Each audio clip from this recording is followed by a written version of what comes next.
अस्सलाम वालेकुम viewers, welcome back to my YouTube channel daily tips with अस्मा।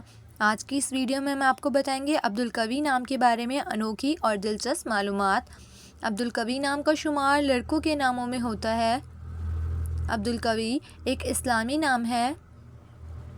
अब्दुल कवी नाम की इब्तदाई तारीख़ उर्दू ज़बान से निकलती है। अब्दुल कवी नाम के अफराद के लिए खुशकिस्मत नंबर 6 माना जाता है। माहिरीन के मुताबिक अब्दुल कवी नाम के लड़के बहुत खामोश रहने वाले होते हैं। अब्दुल कवी नाम का मतलब है ताकतवर का बंदा।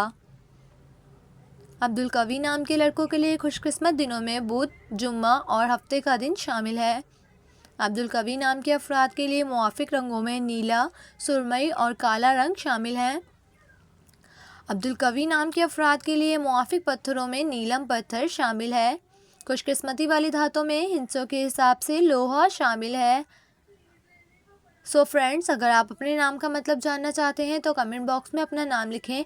इंशाअल्लाह हम आपके नाम की वीडियो ज़रूर बनाएंगे। Thanks for watching. अल्लाह हाफिज़।